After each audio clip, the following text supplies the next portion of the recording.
Federal regulations are intentionally engineered for strict uniformity. They assume a baseline of standardized operations across the entire national economy.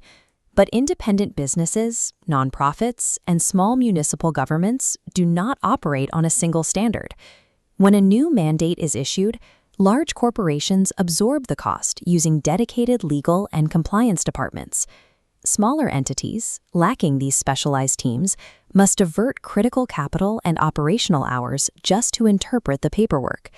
Congress recognized this friction in 1976. Through Public Law 94-305, they established the Office of Advocacy within the executive branch. To prevent broad federal mandates from suffocating smaller operations, the regulatory system needed an internal counterweight, a mechanism to intervene in the development process long before rules are finalized and enforced. Despite its creation nearly 5 decades ago, many business owners misunderstand how to use the Office of Advocacy. They often confuse it with the programmatic arms of the Small Business Administration. This matrix illustrates the distinction. The left column outlines traditional SBA providers, the offices that process loans, distribute disaster relief, and handle procurement contracts. The right column highlights the Office of Advocacy. It operates strictly as an independent watchdog, focused on regulatory flexibility, formal comment letters, and economic research. To guarantee this independence, the President appoints the Chief Counsel for Advocacy from civilian life, requiring Senate confirmation.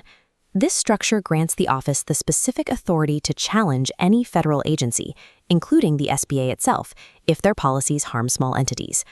Crucially, the office does not grant individual waivers or exemptions for a single business facing compliance issues. Instead, it targets the regulation itself, pushing to alter systemic rules and general enforcement policies. A business seeking a grant or a loan needs the broader SBA. A business facing an existential threat from poorly designed federal policy needs the Office of Advocacy, a structural and legal tool designed to force bureaucratic accountability.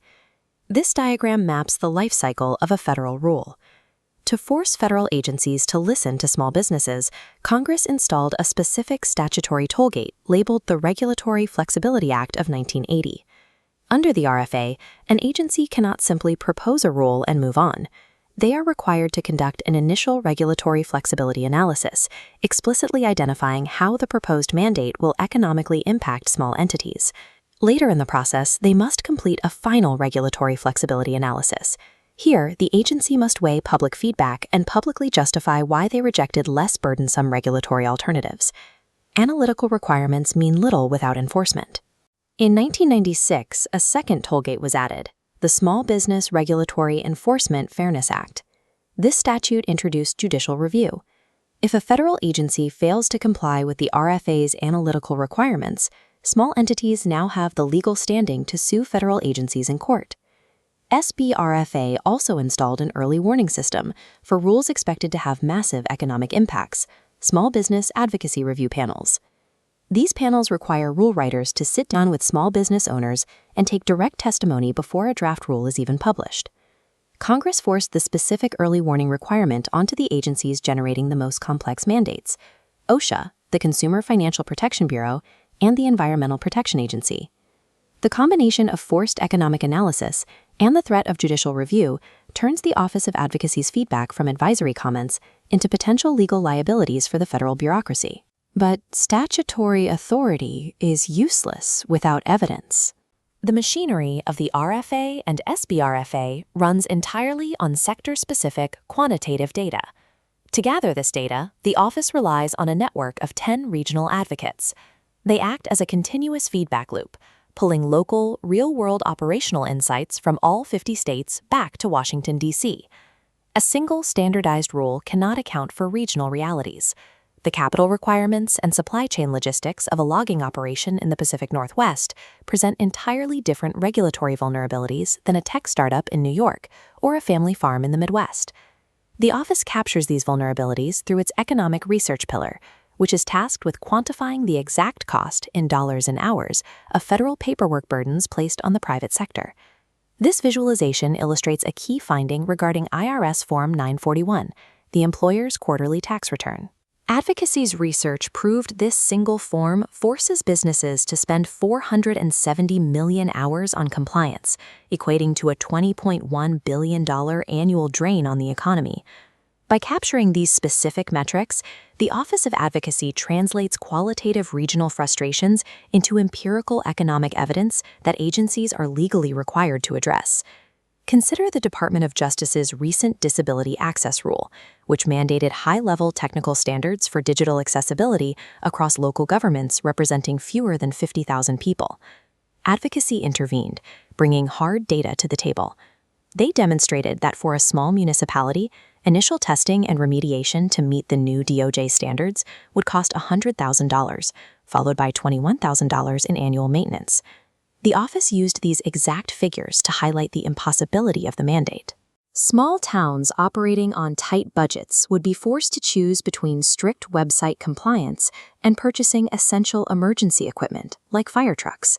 Presented with the severe operational consequences of their rule, the DOJ is now being forced to develop structural alternatives and extended compliance timelines for smaller jurisdictions. When a massive federal agency is confronted with highly specific, well-documented operational realities, it is legally and practically forced to recalibrate its approach. A business is rarely destroyed by a single regulation. It is typically a quiet crisis of cumulative burden, a continuous stacking of confusing rules and outdated paperwork that goes unnoticed unless business owners actively report it. This dashboard maps 3 distinct nodes for engaging with the Office of Advocacy. An owner can report costly and outdated rules directly through the red tape hotline, volunteer as a small entity representative on an SBAR panel, or submit formal data-driven comment letters during an agency's public rulemaking period. To be effective, these comment letters must strip away emotional language. They must be structured around quantitative cost estimates for new equipment or staff training, paired with practical solutions like delayed effective dates or specific size exemptions. A single letter carries weight, but aggregate data drives policy. Here, we see dozens of individual business nodes routing their compliance data through a central hub, representing groups like the New American Business Association. Trade associations act as force multipliers. By surveying their members, they synthesize thousands of isolated compliance costs into a single cohesive economic briefing that feeds directly to advocacy's economists. The Office of Advocacy exists to convert localized regulatory friction into binding statutory accountability. But this legal machinery remains dormant unless the business community proactively steps forward to supply the rigorous, detailed data required to power it.